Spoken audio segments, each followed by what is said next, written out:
नरेश उत्तम पटेल, ये नाम किसी तारुफ का मोहताज नहीं है।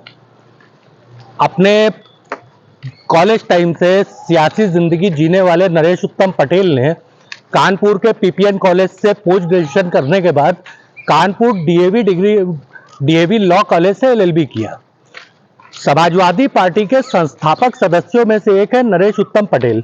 ये नाम इस समय चर्चा का मुख्य केंद्र इसलिए है कि फतेहपुर लोकसभा सीट से, जहां साध्वी निरंजना ज्योति जो है 2 बार से सांसद वहां रह चुकी हैं, फतेहपुर लोकसभा सीट से इस वक्त कांटे की टक्कर सामने निकल करके आ रही है। अगर सियासी अंगगणित को देखा जाए तो शायद ये सीट भाजपा 10 साल के बाद गंवा भी सकती है। हमारे साथ आज मॉर्निंग वॉक पे वाराणसी के विद्यापीठ में नरेश उत्तम पटेल जी से हमारी मुलाकात हो गई। कुछ गुफ्तगू सियासी करते हैं। नरेश जी, जिस तरीके से अभी चुनाव आयोग के ऊपर विभिन्न तरीके की शंकाएं जाहिर हो रही हैं, जिसमें एक केस में आज सुप्रीम कोर्ट खुद सुनवाई करने वाला है, ऐसी स्थिति में क्या उम्मीद लगती है? सुप्रीम कोर्ट किस बात की आज सुनवाई करने वाला है, क्योंकि मैं चुनाव में इतना व्यस्त था जनता के बीच में, तो मैं सही उस बात को पढ़ नहीं पाया, इसलिए अभी उसमें बोलने में मैं असमर्थ हूँ। भाजपा ने जब चुनाव शुरू हुआ तो 400 प्लस सीट का नारा दिया, अब की बार 400 पार। तेजस्वी यादव की मछली से शुरू हुआ चुनाव, मंगलसूत्र, मुस्लिम लीग, सारे सफर करते हुए आ गया। इस दरमियान इंडिया गठबंधन लगातार ये कहता आ रहा है कि सरकार हमारी बन रही है। इन दावों पे देखिए, भारतीय जनता पार्टी झूठ बोलने पर माहिर है। इन्होंने 10 साल के अंदर झूठ बोल करके जनता को बहुत दुख दिया। जनता बेहद भारतीय जनता पार्टी एनडीए गठबंधन से नाराज है। चाहे महंगाई हो, चाहे बेरोजगारी हो, चाहे करप्शन हो, या किसानों की फसलों की लूट हो, इन सारे सवालों पर भारतीय जनता पार्टी ने इन वर्गों से झूठ बोला है, जिसकी वजह से जनता भारतीय जनता पार्टी से नाराज है। और ये जो चुनाव हो रहा है, इस चुनाव में भारतीय जनता पार्टी को उत्तर प्रदेश में बहुत कम सीटें मिलेंगी। इसके अलावा भी देखा जा रहा है कि लगातार नफरती हेट स्पीच जिस तरीके की दिल रही है इलेक्शन में, एक जो है पार्टी की तरफ से जो सत्तारूढ़ दल है, जिस हिसाब से हेट स्पीच, इतने लंबे राजनीतिक सफर में क्या इस तरीके कभी आपने चुनाव देखा? एक व्यक्तिगत है हमारा। मैंने 45 साल के पॉलिटिक्स में कभी भी इतनी घटिया भाषा बोलने वाले, इतनी हल्की भाषा बोलने वाले नेता नहीं देखे। जो देश का प्रधानमंत्री हो, देश का गृह मंत्री हो, देश के बड़े बड़े ओहदों पर हो, वो लोग भारत के लोकतंत्र में संविधान की कसम खाने के बाद, सत्यनिष्ठा और भगवान की कसम खाने के बाद इतनी घटिया बातें करेंगे, इतनी हल्की बातें करेंगे, इतनी जहरीली बातें करेंगे जिससे समाज का ताना बाना खराब हो। यह हमारे लोकतंत्र के लिए बहुत घातक है। लोकतंत्र की जहां तक बात हो रही है, लगातार जो है आपके तरफ से ये आरोप लग रहा है कि भाजपा अगर सत्ता में आती है तो ये संविधान खत्म कर देगी। कहां तक इसकी हकीकत है? देखिए, विपक्ष, पूरा का पूरा विपक्ष इस बात को आगाह करता है कि भारतीय जनता पार्टी भारत के संविधान पर भरोसा नहीं करती है और संविधान सम्मत काम नहीं करती है। तभी पब्लिक के बीच में इनके खिलाफ चर्चा होती है।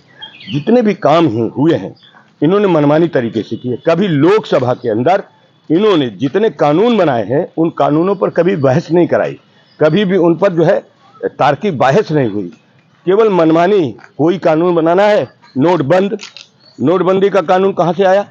भारत इतना बड़ा देश, इतनी जनता, और नोटबंद, ये कोई डिक्टेटरशिप या कोई राजतंत्र है क्या? नोटबंद, इससे कितनी हमारे देश की आर्थिक नुकसान हुआ है, गरीब आदमी को कितनी परेशानी हुई है। इसी से लगता है कि ये लोग भारत के संविधान पर विश्वास नहीं करते, अपना कानून अपनी मनमानी करना चाहते हैं और मनमानी कर रहे हैं। इसकी वजह से आज जनता इनसे नाराज है। वाराणसी लोकसभा का चुनाव 7वें चरण में होने वाला है, जहां पे बड़ी हॉट सीट मानी जाती है, क्योंकि प्रधानमंत्री खुद यहां पे बतौर भाजपा के एक उम्मीदवार हैं। वाराणसी में जो बुनकर समाज है, बुनकर तबका है, ये लगातार बदहाली के कगार पे चला जा चुका है। यहाँ तक है कि बुनकर के काफी इलाकों में प्रवासी मजदूर बन के अच्छे खासे बुनकर जा चुके हैं। आपकी सरकार आने के बाद आप बुनकरों के लिए क्या प्रयास करेंगे? देखिए, ये देश किसानों का है, बुनकरों का है। हमारे यहाँ हमारे देश में इतनी बड़ी जनसंख्या में बुनकर बहुत बड़ी आबादी में है। कुटीर उद्योगों को भारतीय जनता पार्टी ने पूरी तरीके से नेस्तनाबूद किया है। बुनकरों के सामने तो रोजी रोटी की समस्या पैदा कर दिया है। बुनकर की बिजली के रेट बढ़ा देना, उनके पावर लूम को बंद करा देना, उनको सामाजिक आधार पर उनको अपमानित करना, ये भारतीय जनता पार्टी, क्योंकि बुनकर समाज ज़्यादातर अल्पसंख्यक वर्ग से आते हैं ज़्यादातर, और जो और बुनकर हैं वो दलित समाज से आते हैं। बुनकरों के साथ केवल सामाजिक ताना बाना इन्होंने खराब किया। आर्थिक ताना बाना तो पहले ही चौपट कर दिया। आज पूरे के पूरे बुनकर और किसान इतना तबाह है कि आत्महत्या करने पर मजबूर है। मैं अभी घोसी के चुनाव में था, पिछले दिनों मैं बनारस आया था, मऊ में गया था, भदोही गया था। यहाँ पर जो बुनकर है वो बिल्कुल हताश है। उसको न कोई प्रोटेक्शन है, कोई संरक्षण है, न उनको कोई उनकी बात सुन रहा है। केवल उनको ध्वस्त करो, खत्म करो और बड़े लोगों को लाभ दो, यही बीजेपी का काम। इसीलिए इस देश में बड़े लोग बड़े हो रहे हैं और गरीब लोग गरीब हो रहे हैं।